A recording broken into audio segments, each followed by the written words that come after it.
Dave Shempf, and this is my softball podcast called Dave's Dugout. I got a neon sign behind me. It's not lit up right now because it's a little bit too bright. Anyway, that's the neon sign. And on this podcast, we talk about nothing but softball. No politics, no religion, nothing but softball. That's the way we like it. Okay. So anyway, this is going to be a very interesting day. I was going to show some videos, but then all of a sudden I realized that I'm going to have a special guest here today, somebody I've known for a long, long time. I won't say how long, but I know it's been at least 40 years. Okay. He was an umpire at Hoyt Park along with me, and that's where I met him. And he's kind of an icon at Hoyt Park. He's probably more of an icon than I am. So without further ado, I'm going to introduce, and I'm going to turn the screen here so he gets on here also. And I'm going to introduce. I was going to break your thing now. No. Yeah, it's Paul Mason. Thanks, Dave. Nice meeting you, Paul, again. Nice seeing you. Same here, Dave. So been a long time. Yes. So he stopped in today, and he told me about it last week when I asked for some volunteers to come forward. So Paul said, "Hey, I'll do it." I said, "Okay." So here he is. We're going to talk about softball today, and it's going to be interesting. I'll guarantee you. So, Paul, just let me ask you. Sure. Have you always been a lifelong resident here? Yes, I have. I did live in California for 2 years when I was really young, probably the third and fourth grade. We lived in it's called Glendale, just outside of LA. Yep. And but I got to tell you though, Dave, when I lived there, and people always ask, "Did you like?" And California's a beautiful state, and I have nothing bad to say about it. But back then, there was no ESPN, no 4 channels. So if you wanted to follow, and I've always been a sportsman, a Tiger fan. Sure. And to follow your team from the West Coast on the East Coast is not easy. So I can't tell you how often I listen to Dodger games and Angel just to get a score in the Tiger game. I remember listening to Sandy Koufax's no-hitter, one of them. And so we lived there for a couple of years, and then we moved back. And I was always glad to come back because, like I said, what part of Saginaw did you live in then? I grew up in Sheridan Park. I know where that is. It's over kind of kitty corner. There was a Timbertown bowling alley there. At the time, they used to say that I think I had 120 lanes at one time.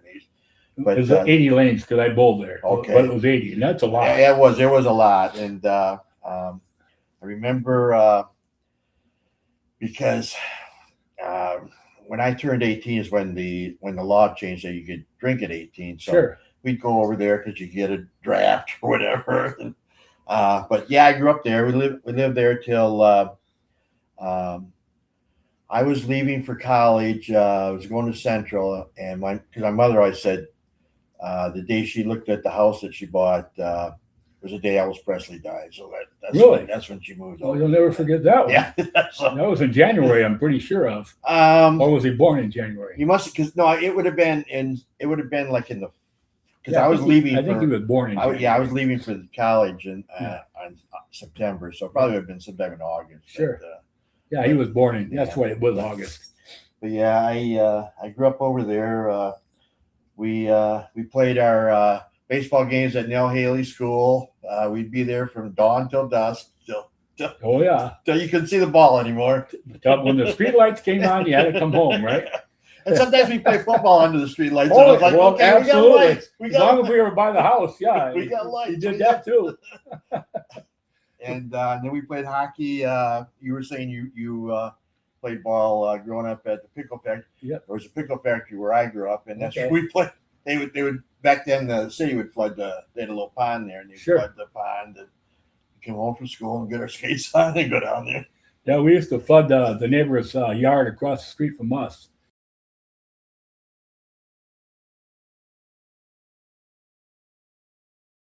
And go over there. It was a tree in the middle of the ice skate. So we did that. I understand how that was done. And we played behind the Daily Pickle Factory off Maple Street, and we had railroad tracks. And I told you earlier, but for the deaf people here, and the box cars, we set it up so the box cars were a really good distance away from us for a wall, and you really had to catch one to knock it over the boxcars. But that was our wall. And it was like, Sure. I said, man, this is like Fenway Park. So it was a lot of fun. We didn't have anything fancy. We put out bikes for our Okay. Yep. Yeah. Those were the days. All right. Oh God. When you played ball every single day. You did. And I've often said, because like I coached my son when he was going to, I didn't coach, I was a helper on the team, whatever, going to high school. And the fundamentals aren't there because kids don't play ball anymore. No, they don't. It's amazing. Unless it's being organized by something. We knew when I was younger, we grew up, that's how you learn. Yeah. And, it didn't take you long to learn either. No, it didn't. Didn't need anybody teaching you. You caught on fast. And so, but I don't know. It's because I always say too, I'll copy it with you. We didn't have 500 channels to watch on TV. Nope. We didn't have any of these games that you could play in the computer. I had a little transistor radio. It was about this big. Still got it, by the way. And I had it underneath the pillow. Go to bed at night. Going to bed. Sometimes sneaking into school. I did that inside my book. Did you do that? I don't remember how I got in. I cut the square out of the middle of a big, thick book. Wasn't even a school book, but it looked like one. And I cut the square out of the middle of it, set the transistor radio in, and when I had study hall, which was the last hour of the day, which was started at 2:00, which was perfect because the time we were playing at 1. Right. They always played in the afternoon. Right. And so, most of the time. So, yeah. I remember 68. Never got caught. I did get caught because I remember 68. I got caught and I had detention for bringing the radio to school. And so I remember I had to spend, I think it was an hour after school, I remember. But they did, thankfully, they had the TV in there so we could watch. Because I remember watching it was a game. It was a game where they went crazy. Northern beat the Grand Slam. Yep. And, I think that was the 6th game. But yeah, that's when I think they scored 13. Yeah, it was. Like that. Yeah. Yep. Those were the days. All right. They sure were. Yep. So anyway, getting down. I said I wasn't going to talk about baseball, but we got to. They both. This guy here is the baseball. This is a baseball guru in my eyes. I'm telling you, I think you go to about a half dozen games a year. I try to, yeah. At Comerica Park. I try to. Yep. It gets more expensive. Yeah, it's pretty expensive now. I've got my son is down to the point where, because we used to always just sit, and they're not the best seats, but I think they're terrace seats, and because you got a little table. The terrace is great. You got a little table in front Anybody of you. going to a game, go to the seat, sit in the terrace. You got a little table in front of you, and you got room, and you're not. And the seats move. Right. Oh yeah, you you're not. It's a wooden seat. You're not boxed in. Yeah. It's great. You got a lot of room, but so he but like I say, price of tickets. The outfield's not so bad. So, but yeah. But anyway, getting back to softball, Paul, when did you start umpiring? First of all, I started umpiring the year that because I always did before I started. I did football down there working for. When Hoffman Drugs was playing. Yeah, well, a little bit after. Okay. Bob Coffey was running it, and they used to run at that time. Used to run the clock up in the warming house. Start the first.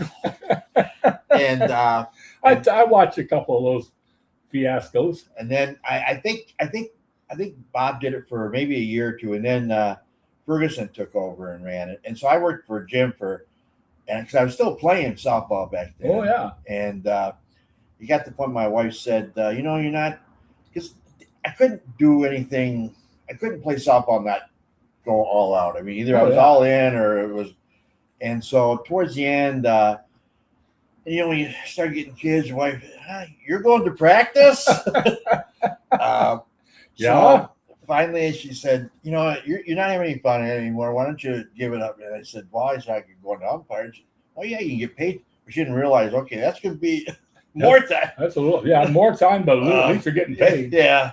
So I started there the year that Clancy took over. Okay, Jim. I think it was Jim LeGros, by the way. Yeah, I think it was 80, 89, maybe 90, somewhere in there. That was probably right around the same time I did. I started umpiring in 84. Okay. So and I started umpiring in Hoyt Park too. So, sure. Yeah, we must almost got there at the same time. Yeah. Yeah. And I enjoyed it immensely. Nothing like it. No, there is, and to me, you probably, I don't know, you probably, were you more of a fast pitch guy starting out, or? Yeah, it was more fast pitch for me. Yeah, that's where I started. See, I did some slow pitch in Saginaw Township. Sure. Got a shutter on that one. Sure, it was legal back then. Sure, I think everybody's done some slow pitch in the township. Yeah. Everybody worked at Burke Oh, for yeah. a while. Oh yeah. But I fell in love with fast pitch and modified. That's when I fell in love. And I played fast because when I was growing up, going to college, the city used to have this summer temp program where when your school was done or whatever, you just show up at the city and you got and I worked in the parks department. You got a full-time job and you worked there all summer. And then when it's time to go back to school. Excuse me, everybody. If Paul's talking, go ahead, Paul. I'm going to turn the lights on a little bit more. And so it was a great program for college kids because you had a full-time job waiting for you in the summer, and then you'd leave in August, whatever, when school started. And then for me, it even worked out better because I stayed local for most of the time going to college, and so they actually let me when everybody else would go back to school. Like I said, I was in the parks department. They had me working to keep the parks open. I'd do the bathrooms on the weekend, clean them. And it was 8 hours each day. So, it was great, great job. But anyway, when I started there, I played, and I was more of a fill-in guy. Like, if they didn't have enough guys, whatever, that was on the roster, but he'd say, hey, can you show up?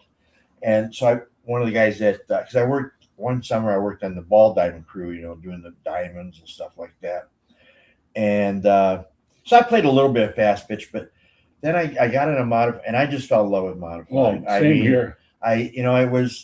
Fast pitch, you had to have a pitcher. If you don't have a pitcher, then And modified took that pitcher out of it. And I'm talking about you still needed a pitcher, but you didn't but throw strikes. That's all you need. Defense, and you were fine. Yeah, because all the aspects for the game were there. Everything, bunt, steal, do everything you want, but and it was the early game, and I always said that I thought they ruined the game when they started monkeying with the pitching rule. And I agree. And I know it was teams going to nationals. I don't see this guy.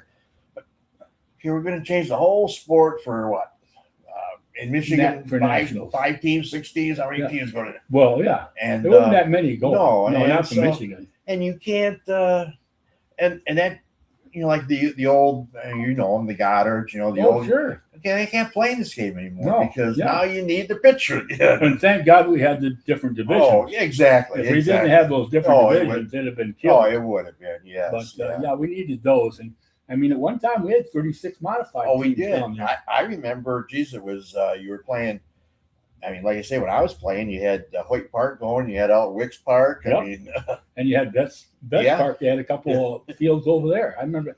And you're talking about the old Wicks Park that was over by the river. Right. That's what people don't understand when you're thinking about Wicks. There was one in the township later on, but Wicks Park was over by the river on the east side of town. Right. Yeah. Right across from the Y almost. Yeah. But yeah. I love playing out the stadium. I mean, under the lights. It was nothing like it. I mean, I agree. And I mean, Paul and I, man, when he came on the field, they would say, "Hey, Paulie, hey, Paulie," and it was like they were so happy to see him show up. I think they were happy to see me sometimes, most of the time, but not all the time. But I think I was a little bit more stringent. But Paul called a great game. I worked with Paul so many times. And I always knew where Paul was going to be, how he was going to call the game. I never had a word. And another thing, I ran the league for I think it was 11 years. Mm-hmm. And I never had to worry about when I had signed Paul, never had to worry about what he was going to do, where he was going to be, and when he'd show up. He was going to be there. So he was one of the most trustworthy umpires we could have down I at the park. appreciate that. It's the truth. I'm telling you. You talk about a good friend. Here's a good friend right here. I feel the same about you. Speaking of vets, and I'm sure you remember this too, because Clem used to always, that was yeah. much, that was the only place he, every once, I think in my time, maybe I can count on one hand the number of games the umpire down at Hoyt Park. Yeah. He was basically the stadium guy. Sure. And so behind first base, because Clem always chewed the sunflowers, Yeah. I could never. I couldn't do it. I couldn't do it. I had to chew gum. It takes like Special. dexterity or something. Yeah, I don't know what it is either. I couldn't do it. I did the gum too, but Clem would, and so behind first base, he was out there so much. There was like a little hill. There was like a little hill you have to maneuver. Sunflower seed shells. Yeah, as you're doing the walk, oh, I gotta monitor this little hill here. I have to go. And also, remember Hoyt Park? There was so many. I think there was 8 fields in the foul lines. The foul lines would do this. They would intersect. Oh yeah. And so you'd have a guy standing from the other field, basically on your diamond. Right. So because that's how they had to play back then in order to get all those fields in. And I think the year they changed that was when there was I don't know, a fly ball on one and the guy was running for it and they collided. Yeah, and it was a bad, bad injury. And so they needed to stop. It was yeah. Well, it was amazing, and more of it did happen because then they went to 6 fields. Yeah, so, it was, but yeah. Yep, but that was Hoyt Park. I mean, there's other fields that I've been at.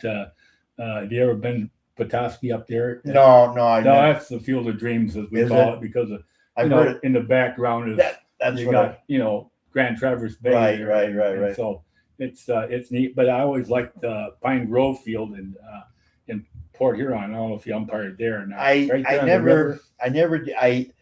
Dave, I did one state tournament outside of town. And I remember taking because I told my wife, hey, we'll take the kids and make it have a little mini vacation. She said, this isn't much of a vacation. You're down to Diamonds, and I'm stuck here at the hotel all day with these kids. So we didn't do that anymore. Doing state tournaments is a special kind. You're right. We always wanted you, but I can understand why, because you're right. It's not for family, basically. It's like a ball player. Yeah, it is. Your ball players know this. You go to tournaments, and the wife sometimes isn't very happy. She's stuck with the kids. And you're out there having a good time. So it's the same with us umpires, by the way. It's not always miserable out there. It's a good time for us. It is. It really is. I wouldn't trade it for anything. There were nights where you had them. Everybody, everything went pretty. Then you've also had those nights where, oh my God, why did they answer the phone to say I do this? Yeah, why am I doing this? I don't know for sure. I think you were working with me this night. I got to bring this up. Because we were talking about it. Has anybody ever attacked you or done something that was close? I think you and I were working together. We worked a game, and we were up on the top because on the top of the hill, we changed our clothes. Right, sure. And I think somebody was really ticked off at me, I think, but both of us. He came up there with something in his hand, and he says, I'm going to take you out, and I'm going to take him out. I don't know if you remember that. I don't remember that. And it wasn't you then. It wasn't you then. I thought it was you, but because I know you had a white car at one time, and he was parked right across from me. And when he said that, I went, ooh. And he says, and I mean it. And he walked away. And I said it to somebody, and they said, you need to call the police. That's nothing to fool around. No. And so the police did show up, and they stopped my game. Sure. And I had to explain to the police what all happened. And he said, well, we'll take care of it. So nothing ever came of that, but that was. It's funny how that came across me today. That was the only time I was really threatened.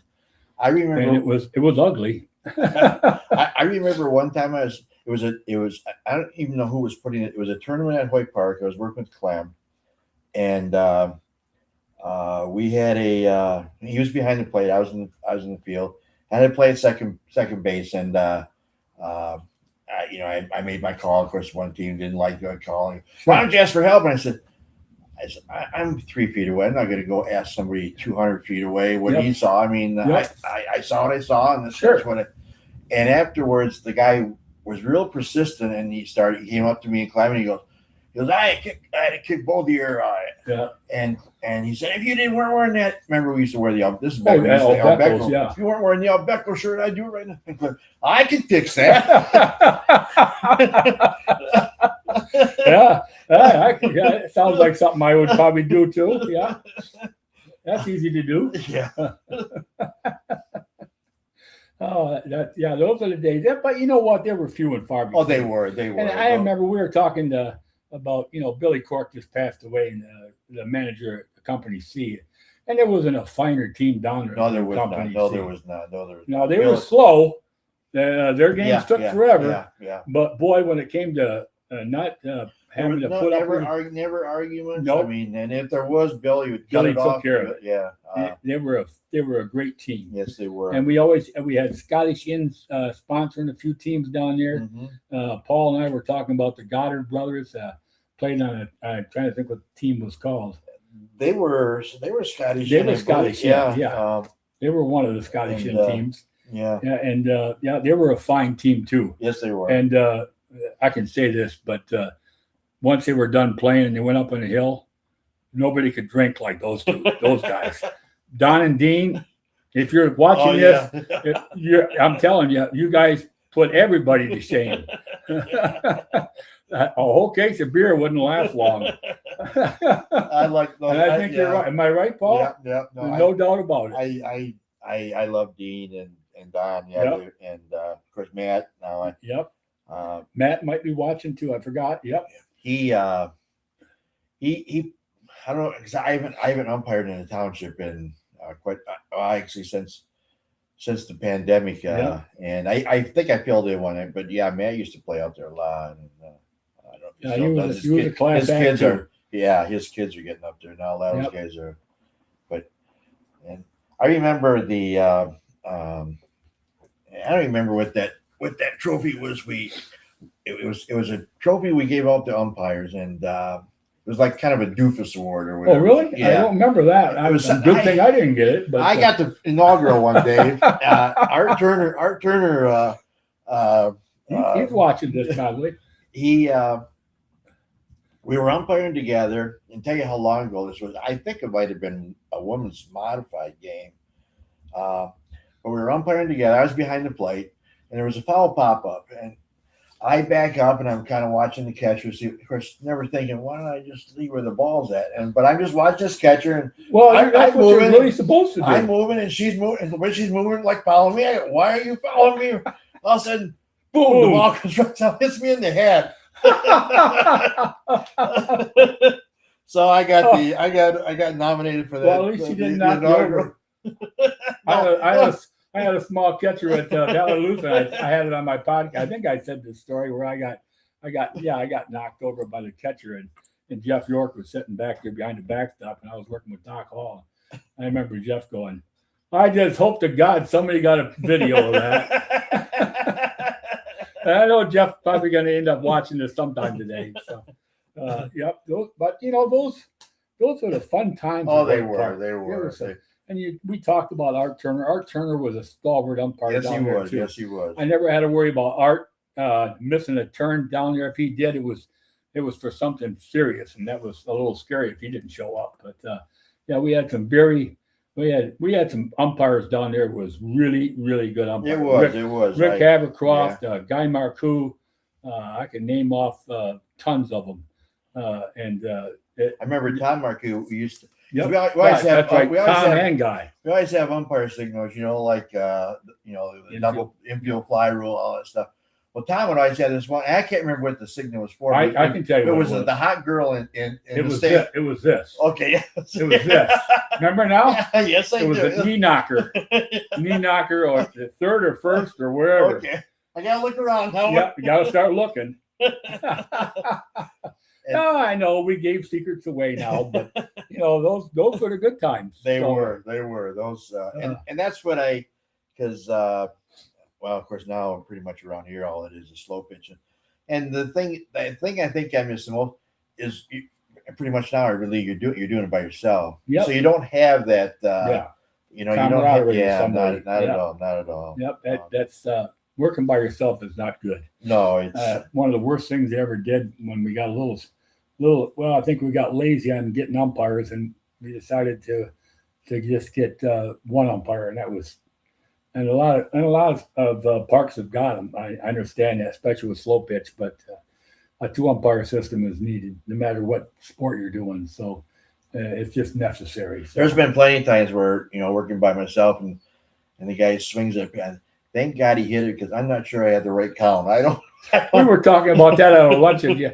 And I said to somebody, I forgot who it was. I said, I can't remember how many times I would sit there and look at my indicator, and I knew right away that wasn't right. And I'd say to myself, just hit the ball. Hit the ball. Yeah.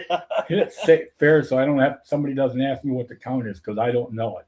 And you didn't want to really go to your partner. No. If you had a partner, you didn't even want to go there because sometimes they wouldn't tell you the right count either because they had to get even with you for some reason. But it was good. Those were the good days. They were really fun. And the warming house at Hoyt Park, we used that for a dressing room later on. But the warming house was called that for a reason because in the wintertime they flooded Hoyt Park and they used it for ice skating rinks. And they still do, by the way.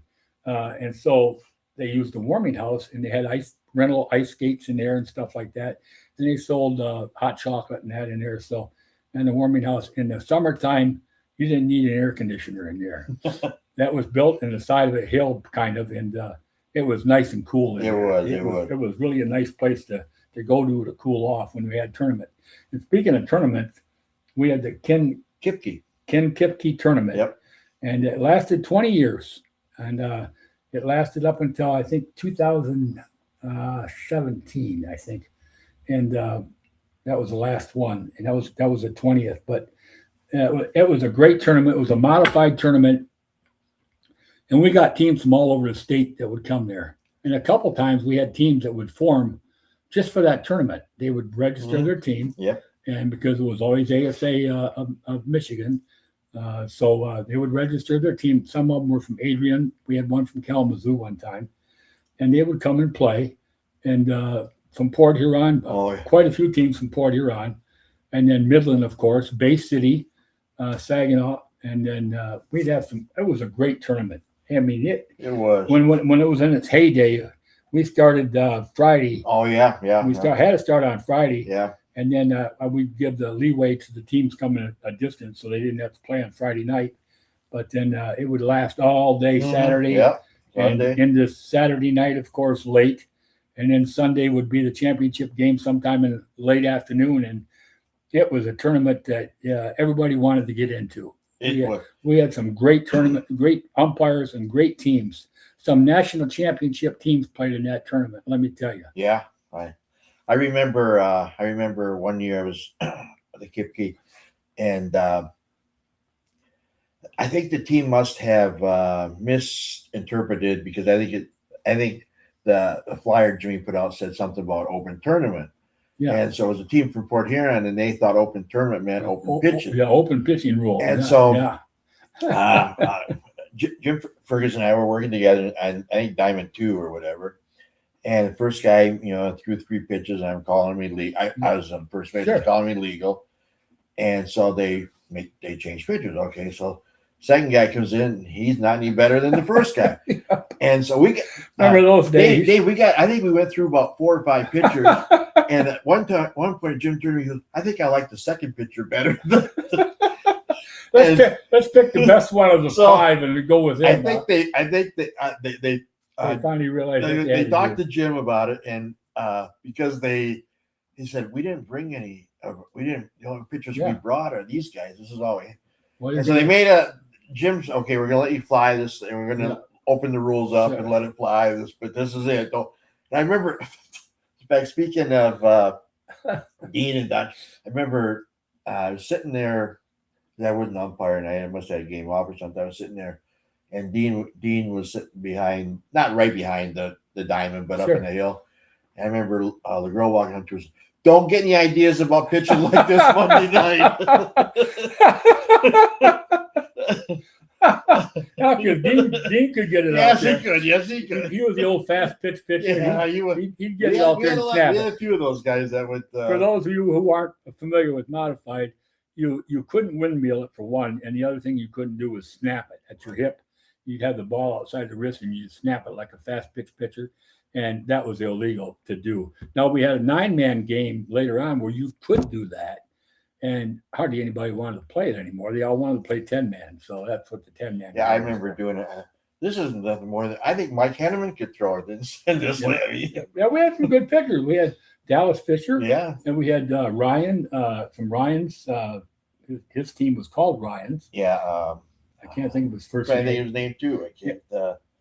Yeah, they were. But he was a good pitcher. Oh, he was. And he was legal a lot. Yeah, and he would bring it. He would bring it. He could bring it good, Yeah. but he was legal. Yeah, he was. That was a strange part about it. Randy Kern. Randy that's Kern. it, yes. That's right. That's right. It wasn't Ryan. It was Randy Kern. Yeah. Thank you. But it was Ryan's. Right. was the Right. name Yeah. of the Yeah. team. Yeah. And I forgot to mention, but the Ken Kipke was named after a player that died. I think he died on the field, if I remember right.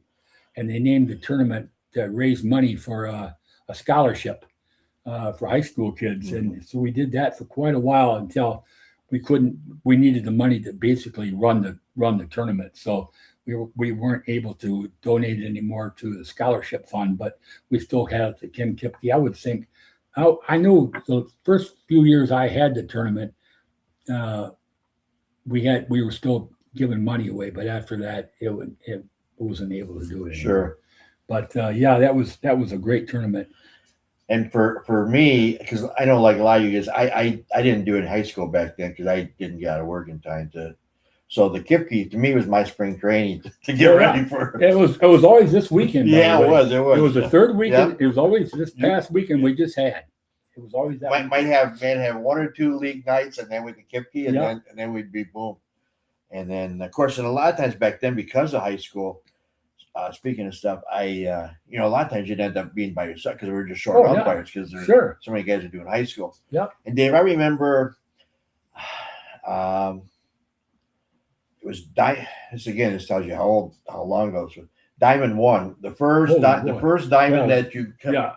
Which at the north. They're using it again, by the way, now. Are they? Yeah, but I saw that. I saw that. But back then, that was a diamond. Yeah. Yeah, in the road.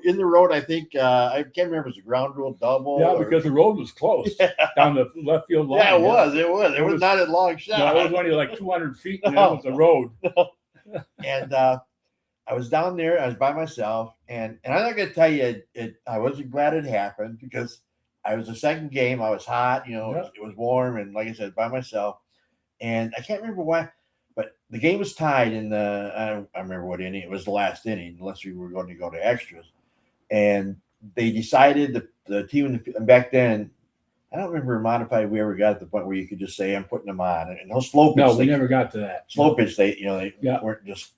But so they said we're going to put this guy on. So the catcher stands up, puts his arm out, and the pitcher throws one outside. And he throws it back, and man throws it. Pitcher gets.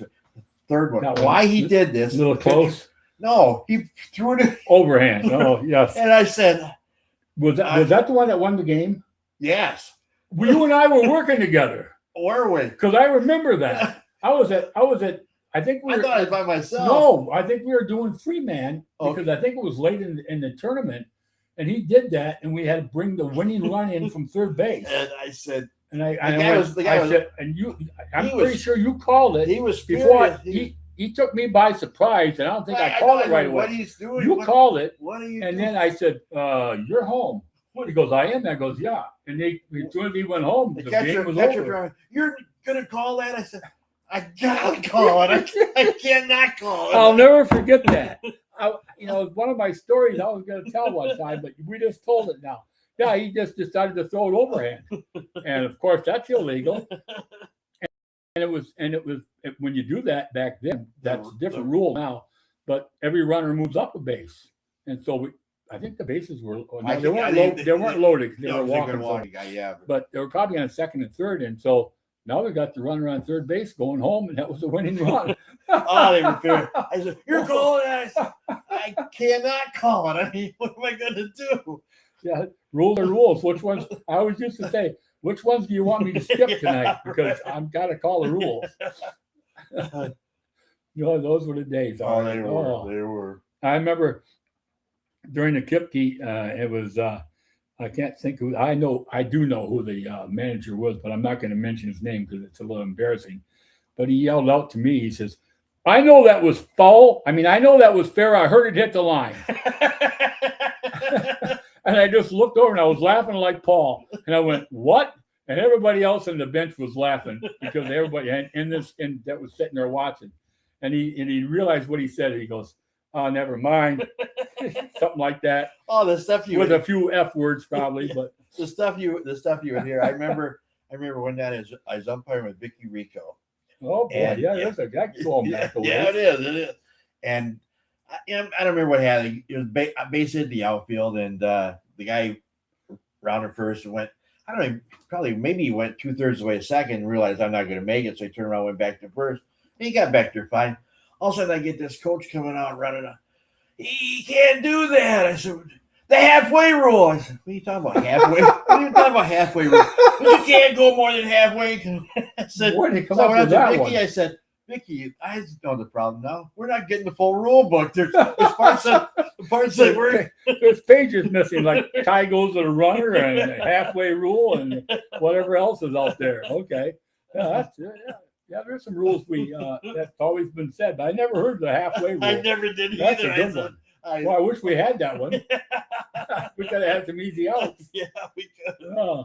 Because there was some screwy things that would happen. Oh, there were. I'm sure you had it too. Where guy hits a home run and the guy in first is not running real fast. And I got to watch this real close because he's getting close to passing this guy. Yeah. Then all of a sudden they would. Yeah. Yep. Oh, I'm telling you. Or missed a base. Home plate. God. I'll never forget that. I was working. I was a UIC of a tournament, and Bill Ankoviak was. Bill's probably going to be watching this, but I always told Bill. Our mechanic doesn't say this, but move out in front of the plate. I always do. I always move out in front of the plate on a home run over the fence, and I watched the runner, hit home plate, and I'm watching straight in now. I don't have to watch through players. Right. I can watch it straight in. By the way, I'm going to still write that up as a mechanic change. Anyway, and Bill Ankoviak, I told Bill, and he always used that mechanic himself after I told him, you can use it. Go ahead and use it. Sure enough, we're at Port Huron at Pine Grove Park, and the guy hits a home run, and I'm sitting right behind the backstop, and he totally missed touching home plate. And nobody's seen it. All Bill did was look. He went like this and looked up at me like this. And I went like this. Nobody asked. Catcher wasn't looking. Nobody said anything. And he said after the game, he goes, "Did you see it?" I go, "Oh yeah, I saw it. He clearly missed home plate." I said, "So there's one of the things that happens, and you're not expecting. Boy, just think if you call him out now after somebody appeals it, and oh boy, there's some things we just can't get away from, and that's one of them. Sometimes you have to stick to the rules." And speaking of mechanics, I don't know about you, but whenever I had to play at the plate. Starting out, I always felt like I needed to be on the third base side of the plate, watching the plate come in. Sure. And I remember. Well, that's what they really want. I remember one clinic we went to, and the guy said he was telling us, "No," he said, "you want to be the first base side and watch it come right to you." And I thought, boy, it seemed like you're going to get a very good view of it. I did that. Man, you get a great view of it. Got a sliding tag. Yeah. It's perfect. Well, you see what they want us to do is they wanted that for a starting position on the third base side. Now you can move anywhere you want in order to get a better view, and that was the whole idea of that third base. I didn't. When you open up over there, it's like holy smokes! It's like somebody turned the lights on. Yeah, I know. Wow, this is nice. I can see this clearly. Yeah. Speaking of holding spots, again, and this is working by yourself, but I was on the township, and I don't remember what I had, but I had a question whether it was going to be a play at first, I think, or play at the plate. So I kind of moved halfway down, so I could, if it comes to play, I can move to home, or if it comes to first, I can move out there. And of course, the fielder's always the same thing. Whenever they get question, where am I going to throw the ball? Here, where's it going to go? He threw it right at me, dude. Right. And he wasn't more than, that was intentional. Oh, yeah. I don't think it was. I think he just couldn't throw. I think he was, do I throw home or throw to first? I got throw halfway. And so you were stuck in the middle. I was there, and Dave, he drilled me right in the head. I'm telling you, you hear boom. Right on the ear, huh? Yeah. And no ear flaps on our hats. No, in fact, I was going to talk to Rogers. maybe we should start having umpires wear helmets up there too. Like, Boy, I was almost, I never got hit in the head, but I almost got hit a couple times. but I reached back and I got some blood here, but I was by myself, and of course, I was only 3 games that night. This is the second game. In the middle of the second game, want to leave. I can't leave. Yeah. But I got home at night after I did the 3rd game and told my wife, and she said, "You need to get to the hospital." So we went down there and they did a bunch of, and the bag they ended up putting a couple stitches in there. But yes, stuff that happens. Oh yeah, there's some very strange things. We've seen some of the strangest things at Hoyt Park. Believe me. I think I told this story before, but I'm going to tell it again. I was umpiring over there on Diamond 6, which is the one over by the Children's Zoo, one night. Yeah. And they had 2 macaws that got loose in the Children's Zoo. True story. And I guess they didn't clip their wings good enough, or they forgot to. Anyway, they got loose. One of them was sitting in the biggest tree in the Children's Zoo, up in the tree. The other one was sitting in the tree right above the backstop on Diamond 6. Okay? And it seemed like every time I made a call of some kind, he would go, "Blah! Blah!" He made that sound. What they were doing was they were calling each other. So the one over there would respond to this one would call that one. But his timing sometimes was perfect. And somebody behind the backstop says, "I guess somebody else doesn't like your calls either." It was just humorous. And I said, "Somebody's got to call somebody. Does anybody got a number to call? We can get down." And he actually called one of the keepers. Right. And they showed up probably late in the game. And all she did was hold her arm up. And Oh, really? The bird flew right to her. Oh, wow. And the other, it was neat to see, actually. I bet. But that was one of the funniest, strangest moments in my career. Was that I got called out by a macaw. It was a beautiful bird too, by the way. We used to have as I recall, there was one of the light towers out there was an eagle's nest. Yeah, there was an eagle's nest on Diamond 4. I forget which one it was. Light tower by the road. Yeah, on Diamond 4. Yeah. Yeah, he sat there for quite a while. Yeah, he was. He was kind of was a pair. Yeah. Yeah. He had a nest. Yeah, it was unique. Yep. I remember one time we had these big metal towers, by the way, not the kind you see now. The big ones where you could climb up the ladder to get up there to change the light bulbs. Don't ask me. Whoever had that job. Yeah. Anyway, I hope they get paid a lot of money. No, and they built a nest up there. So yeah, whatever money he got, it wasn't enough. I remember, and you'll probably recall this. Way back when we used to have districts in the city, and back then the township had their league too. So you'd get teams from the township come in and play in the district. And we had one night I was umpiring with Chan. There's another Chan Flores. There's another one. Oh God, yeah. Yep. There's Channy. I remember I worked with him. I used to do a lot with him out in Burt, and after every game, kids coming up giving him candy. Oh yeah, man, he's gonna say goodbye to I felt like good morning. He's gonna say goodbye to everybody in the country before he saved up more stuff, and he was always out there picking up candy and stuff too. And he said he raised money and he bought stuff. He would go buy it and take it to Mexico. He'd take it to Mexico and give it. It was amazing. I wish Channy was watching this, but if he was, you were a great guy, Chan. Great guy. I don't know of anybody that doesn't like Chan. No, but I do remember the woman that used to pick up cans. Remember, she had picked up cans at Hoyt Park for years. Oh yes, And all of a sudden, she showed up in a Mercedes. Do you remember that? I don't remember. Oh yeah, she showed up in a Mercedes. We all thought she didn't have any money. She parked a Mercedes out there on the road. We all seen her, and we went, "She's driving a Mercedes." And she used to walk around in the park all the time. We never seen what she was driving. We didn't know she was driving anything. Oh, what a day! What the days we had there. Oh. I remember, it was this district tournament, and we had a team from the township. They were playing Mike Goddard's team, and Joe was pitching for Mike then. Joe Goddard. Yeah, and I actually threw Mike out in about the 3rd inning because he was arguing about a guy, an illegal that he thought was illegal. I said, Mike, you're not doing anything wrong. And he kept going on, and finally he came up to me one day. You don't have the balls. Okay, we got to leave now. Yeah, just put yourself in a corner. So I threw him out, and he went up, sat on the hill, which is fine. If a guy wasn't bothered, I don't care if he stayed in the area. Now, if he was a problem, you have to go somewhere else. Yeah. But I don't. But anyway, a couple innings later, we got to play at the plate, and it was Joe. It was a wild pitch. Joe was covering the plate, and the guy from third coming, and he put Joe up in the backstop. I mean, he knocked. And so I said, okay, you're out. And I said, you're also out of the game now for that. And he goes, you didn't call me out, but I don't have any more guys to put in there. And yet you couldn't go below. Yeah. Well, they had a certain number. You could go down to 8, but you couldn't go down any lower. They had a guy from what was his name? Left. He was a pretty good ball player. There were 2 Eaton teams, and they were one of the not better teams. But he was left-handed, but he was on the bench, and so they said, "Well, we're going to put him in." I said, okay, that's fine.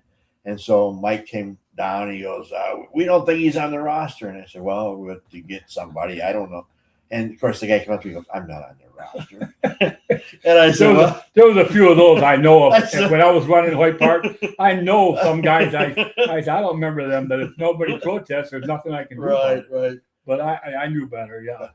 And so I remember they obviously we obviously had a game ending there. And of course, the girl comes to me like, "What did you do?" And I said, "Jim," I said, "Joe was thrown into the backstop." I mean, I said, "I got Mike coming down the hill ready to take this guy out now." I said, "Oh, I'll never forget. Remember Paul Carlson? Yes, he might be watching this too. He may remember this, but anyway, he got called out at third base by me, and he took his helmet off and he booted it, and it went over the top of the dugout, and it went in over there where the people were sitting. It landed there, and so now it's time to go on the field. So all of a sudden, I see Paul coming on the field. I go, "Where you going, Paul?" He goes, "Going out there." I go, "No, you're out of the game." When was I tossed? He goes, "As soon as your foot made contact with the helmet, you were gone." He goes, "Well, you didn't tell me." I goes, "I thought you knew." Didn't you have the line? And he didn't say a word. He just turned around and went back in there. Didn't you have the line where somebody threw something in the air and you'd go, "If that comes down"? Yeah, I'm glad you remember that. It was over on Diamond 4. The guy shortstop didn't like my call, and he took the ball and he threw it just as hard as he could over the fence towards Diamond 5. And I said, "If that ball stays up there, you're still in the game because God saved you." I used to love. You remember that? Huh? I used to love your line too. Or the line. I'd see that. Oh boy, don't draw. Well, I used to take and then I draw one. Then you draw one. There's your strike zone. Yeah. I draw one on the other side of the plate, and the guy would say, "What's that for?" And the catcher would say, "You'll find out." And then he'd take and sit way over here. They learned quickly. Don't draw a line on me. It took a few games, but after a while, the word got out. Don't draw a line on Dave. Before I forget, though, now that Paul's here, I got a coffee mug here that I drink. Dave's Dugout, and everybody who comes on to be interviewed or on the phone gets a free coffee mug. Well, great. I told my wife she's getting this, and she said, "All right." Good. I'm glad. So there's Paul's coffee mug. Thank you, Dave. That's okay. I appreciate you showing up here. I'm just looking. Oh, we got 10 more minutes. Okay, I got till 5 o'clock before I have to get kicked off because of time. So, I pay for a certain time, but it's very, very reasonable. Those were the days. I mean, I can tell this story too because we had a national tournament in Port Huron, and we were told if this guy gives us any more grief, it was a certain manager, that we were to get rid of him. And this was a national, and so I got their game now the next day, and it's one of the big games, and he gets all over me, and I said, I'm done. I said, "Don't go there," and next thing I know, he said some more choice words, and I tossed him. But all I said was, "You're gone." And looked at me. My partners didn't even know it. I just said, turn around. I said, you're gone. Leave. So he starts barking at me. And I said, I don't hear him anymore. And all the teammates says, what?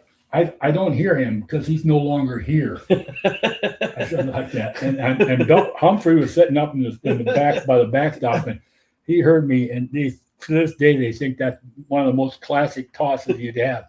And he looked at me and I goes, you're no longer here. I don't hear you. He turned around and away he went. So that was one of my clients. I always had some good ones. So. You did. I think one of the funniest things I don't know what you feel about it, but I would love to be umpired like now, where you can challenge the pitch or challenge. There was it happened this year that obviously because this is when they put the rule in the major, but the Tigers were playing the Marlins and. It was like first or second inning, and Miami they were barking about the guys strike zone, and so he very calmly walked over. He said, "If you got a problem, challenge it. Otherwise, shut up." And I thought, what a great line. That's what they do, right? They tap your helmet. And that's the challenge. What a great line. A great line. Just think of who was the guy that had all the different calls in baseball. He'd throw the hand grenade, he'd shoot him. Oh, yeah. I can't think of his name, but if he was still doing games today, oh, my goodness. Oh, yeah. But, the one thing that was great about league games down at Hoyt Park, you could get away with more things than you normally could if you were doing big games. So some of the things that I got away with except for the one I mentioned, but like the guy who threw the ball in the air. I mean, some of those, you could get away with because exactly. It was league games, and they knew you. Yes, it was more, and that's why, to be honest with you, I stopped. Big Tony saved me a couple times. I stopped doing a whole lot of states because I always felt like like we said. I mean, yes, you got paid, and that was nice, and probably wouldn't have done it if you wouldn't have got paid because there's a lot of expense that go in, but. If you weren't having any fun, you wouldn't be doing very long either. That's the best thing that Paul's saying right now. You got to have fun in order to umpire. Yes, you got to have fun. And I would like to, and I'd banter with the players, have fun. You couldn't do that stuff at state tournaments. There was more robotic stuff, and so I wasn't having any fun. I'm not going to do it. It's right. Just, I like to be down there and having fun with the guys, and everybody knew us. Yes, you could have fun with them. And you could say sometimes stupid stuff. Yes, you could, and they would say it to you. But until they actually got really personal, and I do mean personal, and maybe a little ugly, we didn't care what they said to us. So sometimes it was in fun. If they told me that you're blind or something, one time I had a white broken putter in my trunk of my car. It looked like a cane. I don't know if you remember that. I don't remember. Oh, I used to take that out of my trunk and I walk down there at a ballpark and I'd say like this, and I go, "Where's the park at? I'm an umpire." And it looked like I used to use that for a joke. There was all kinds of things you could get away with, And I told the story. I tossed Charlie Cork out of the ball game on the coin toss. I don't know if you probably weren't working with me, but I know you probably heard the story if you were watching the podcast. So, right. Yeah. I mean, there was one of those goofy things, but it happened, and you can't call somebody an SOB and stay in the game. No, there's certain lines that you gotta. But it was funny. We laughed about it later on. It's one of those things. The guys that played at Hoyt Park were the best. I'm telling you, they were the best. Yes, they were. We had a team, but we very seldom had a team that was bad. We didn't. That we didn't want to have. No. There was just some good ball down there, some good fun. And I'll tell you right now, to be down there and look on the hill and seeing the hill about, I'd say 1/3 packed. Yep. About 1/3. Yeah. Of fans and people that lived in the neighborhood maybe, and some ball players that were done playing for the night, and just watching that under the lights. Yeah, I'm telling you, there's nothing like it. Because Hoyt Park is a big basin. It's like a dried up lake bed with a big side hill on one side. And so that's what they would set. And in the wintertime, they used it for sledding and tobogganing. So to see that was just something to see. And You could sit up there in the hill and watch three, 4 Oh, diamonds yeah. at once. And Yep. yeah, it was it was something. And when the Boulders played, or one of the big fast pitch teams played down there, and they played down there, that place was packed. You were glad you could get a spot to sit on the hill because. Speaking of the when I was working down there, I remember one day it was very early in the year, and the crew leader that was, his name was Smitty. I forget his first. Oh yeah, name. I know who you're talking about too. But we were down there working on the diamond, and it started snowing, and he looked at me and goes, "Let's get out of here." So, we're not good. Yeah, there was some times it snowed in May. Yes, it did. Yeah. I can remember Mother's Day one time, 8 inches of snow one time. I remember that. They, besides the Kipke, they used to have this early bird tournament over in Bay Oh, yeah. City. That Yeah. And boy, it got cold over there. it did. But you'd start on the morning and it'd be beautiful. Yeah. Afternoon, the wind would change. Oh my God, Snowflakes. You'd bring every piece of clothing you had. And I'll tell you what, it was cold. It was. Not where we come out the bay. We had a state tournament over there, and we walked off the field as the cars were driving over the bridge. They just got out of the bar when the bar had closed. It was like 3 a.m. They're all honking their horns at us, and I knew where they were coming from because the big clock on the tower. Right. Remember across the river? Sure. City Yeah, Hall, yeah, I think yeah, it was. yeah. I don't know what that It was. said like 3:05. Right. That's when we were walking off. We were still on the field. I take that back. We were still umpiring on the field, and it was cold. Oh, I bet it was. It was cold. Yeah, So yeah, those are stories we can tell forever, and we do. Yeah, we do. I mean, there's just nothing like it. If you can umpire, do it. Yep. I would. But do it for the fun of it also, Yeah. and do it for the camaraderie. Yeah. Because you just can't change anything. The stories we tell. I'm sure it's just like ball players, teammates. Sure. You guys get together. You got the camaraderie, and you can talk for a long time and tell stories. There's nothing like it. But Paul, Dave, it's been a pleasure. it's been a pleasure. And I'm really so glad to see you again. I'm so glad to see you too. And we got to do this again, buddy. Sounds And good. if not, we got to get together somewhere. Sounds good to me. I don't know if you drink a beer or so. I don't, but I I don't can have a anymore Coke either. or a Pepsi. I can have a root beer. That's they pretty close. They serve those in it. Yes. So you take care. All right. Thanks, Dave. And oops, I can get This is rid a of lot it. of fun. Yes, it is. I'm really enjoying this, and you probably seen where I've started something on Wednesdays now. Maybe you didn't, but I'm doing something with the Declaration of Independence. I saw